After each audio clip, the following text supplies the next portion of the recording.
Salut, c'est le Baleine Divindi. Ce matin, on va parler d'un sujet assez particulier. Il s'agit du sabotage, n'est-ce pas, du gazoduc Nord Stream et South Stream.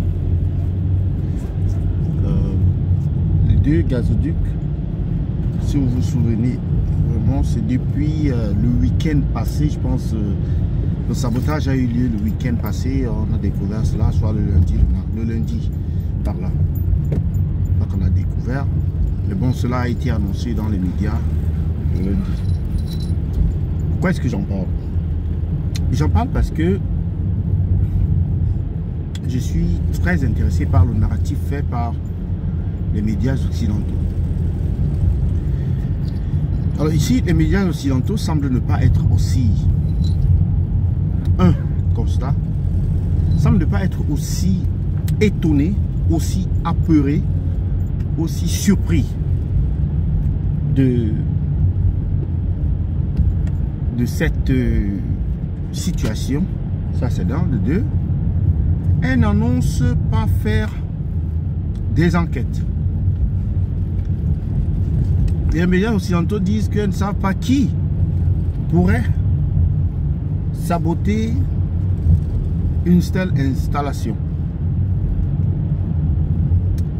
Les médias russes, eux, à leur tour, au gouvernement russe, annoncent via les médias russes qu'ils vont commenter une enquête que ce serait des actions délibérées. En fait, même les médias occidentaux disent que ce sont des actions délibérées, mais ils ne disent pas qui va délibérément s'attaquer au pipeline Nord Stream South. Dans le pipeline, les deux pipelines en question, c'est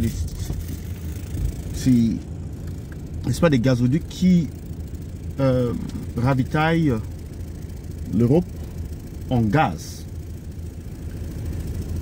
Maintenant, ces gazoducs ont été bloqués, alors ne sont pas opérationnels depuis un certain temps pour les raisons de maintenance, nous disent les Russes, pour des raisons de maintenance. Alors assez rapidement, on a envie de se poser la question de savoir si les Russes ont fermé, bouché les tuyaux comme les Européens le disent, que les Russes ont, n'est-ce pas, décidé d'interrompre la livraison de gaz aux Européens. Cette livraison-là était déjà arrêtée. Et pourquoi donc les Russes vont aller saboter l'installation alors qu'ils ont, n'est-ce pas, la clé qui leur a déjà permis de bloquer le système? Question. D'autre part, les Européens peuvent très bien enquêter sur ce qui se passe. Et on est surpris de savoir que ça ne les intéresse pas d'enquêter sur cet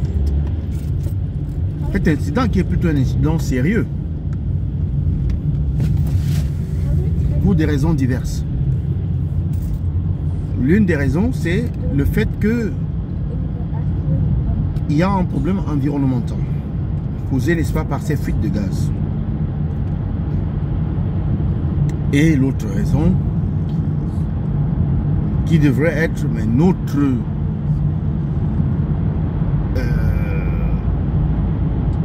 alimentation en gaz, est désormais terminée. En fait, cette inquiétude-là, l'alimentation en gaz via la Russie est terminée.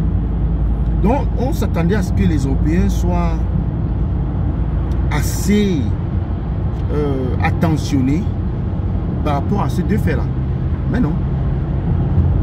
Ils vaquent à leurs occupations, ils font ce qu'ils ont à faire, ils continuent la propagande, ils parlent plutôt de la guerre, parce qu'en fait, ça, ce qui se passe là-bas, n'est pas aussi important. Alors, quand on regarde cette situation, il est clair qu'il y a 3 suspects. Il y a les États-Unis, via l'OTAN, il y a l'Ukraine. Je ne peux même pas mettre la Russie parmi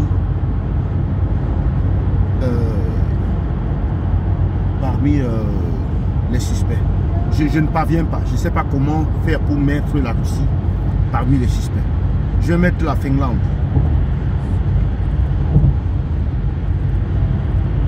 Ou je vais mettre qui? Mais en réalité, il y a 2 suspects. 2 suspects. Ça dépend comment est-ce que vous définissez les suspects là. Et si je dis l'OTAN, ça veut dire que toute l'Europe là est dedans. Comme vous pouvez dire les États-Unis, l'Union européenne et la Finlande. L'Union des États-Unis et l'Union européenne. Vous pouvez considérer ça comme ça. Voilà donc les 2 gros suspects dans cette affaire. Il semblerait donc que là, on a eu affaire à quelque chose de bien planifié, quelque chose de bien planifié, quelque chose de bien programmé par des professionnels qui, n'est-ce pas, ont peut-être pris le soin d'effacer toutes leurs traces. Vu qu'on est en état de guerre, quelque peu. Et les médias européens, ils n'en parlent pas. En dehors de dire que oui, ça devrait couler jusqu'à 1 semaine et puis ça va stopper. Et c'est tout. Ils se sont contentés d'annoncer qu'il y a 2 fuites. D'abord, des éléments circonstanciels. Comment est-ce que 2 fuites, c'est-à-dire que 2 gazoducs qui sont distants peuvent être sabotés au même moment? Comment est-ce que c'est possible que un accident apparaisse dans ces 2 gazoducs au même moment? Donc on peut écarter la thèse de l'accident et pratiquement au même à la même région, au même endroit.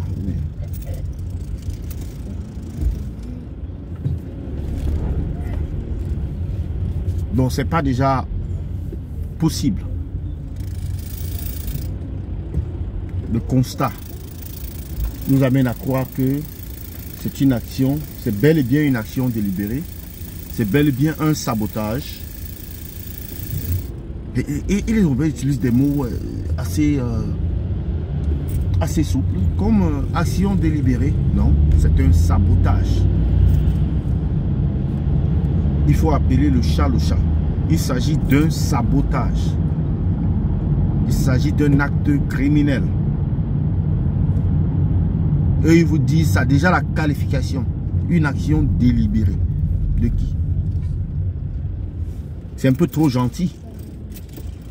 Donc c'est tous ces éléments-là qui m'amènent à pointer du doigt la communauté européenne et les États-Unis comme étant des suspects hors pair dans cette affaire de gazoduc Nord Stream et South Stream, n'est-ce pas, venant suite à cette explosion où c'est... Ils ont entendu des explosions, oui. On a parlé des explosions.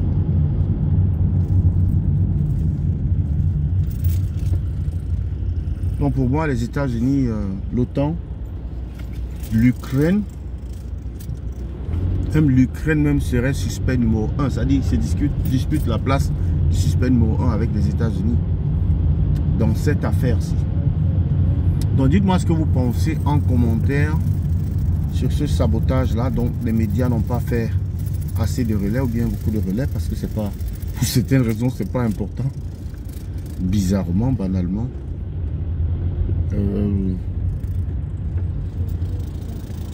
Le débat va continuer donc en commentaire.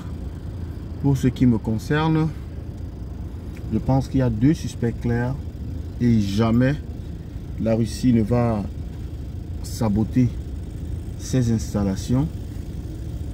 Il s'agit là, n'est-ce pas, d'une action qui a été orchestrée par les nations ennemies à la Russie et non par des nations amies. Suivez mon regard.